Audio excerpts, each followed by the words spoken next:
ہائے ہائے، ایک واقعہ سناتا ہوں. ایک آدمی آ کر نبی سے کہتا ہے یا رسول اللہ زنا کرنا چاہتا ہوں، مجھے اجازت دے دو.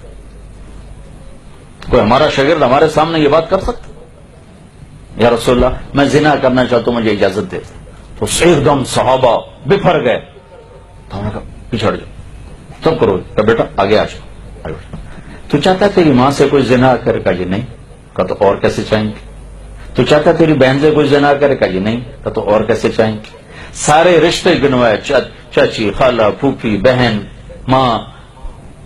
تو وہ کہتا نہیں نہیں نہیں نہیں. کہا پھر اور کیسے چاہیں گے؟ پھر اور کیسے چاہیں گے؟ پھر آپ نے اس کے سینے پہ ہاتھ رکھا. اللہم طہر قلبہ واغفر ذنبہ وحسن فرجہ. یا اللہ اسے پاک دامن کر دے، اس کا دل پاک کر دے، اس کا گناہ معاف کر دے. تو صحابہ کہتے ہیں مدینے میں اس سے بڑے حیا والا پھر ہم نے کوئی نہ دیکھا. ایک بازاری عورت، فاحشہ عورت، غیر مسلم فاحشہ بازاری عورت، وہ گزر رہی تھی، آپ کھانا کھا رہے تھے. کہنے لگی ایک ایسا نبی ہے جو کسی کو کھانے کی صلاح نہیں مارتا. آپ نے کہا آجا. اس کو بٹھا لیا. کہا کھا کا نہیں، وہ نہیں کھاؤں گی. وہ تو ٹانٹنگ کر رہی تھی، ذلیل کرنا چاہتی. کہا جو تیرے منہ میں ہے نا یہ نکال کے مجھے کھلا.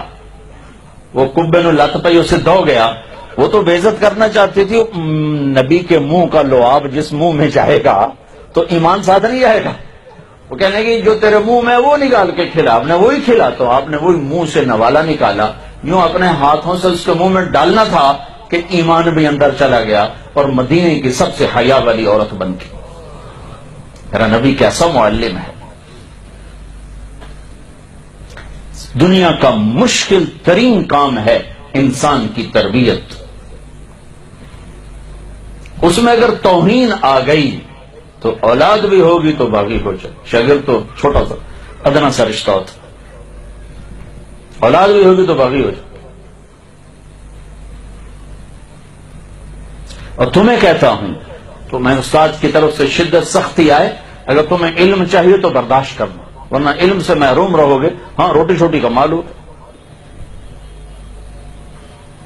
تو میرے عزیزو، میں اپنی بات ختم کر رہا تھا.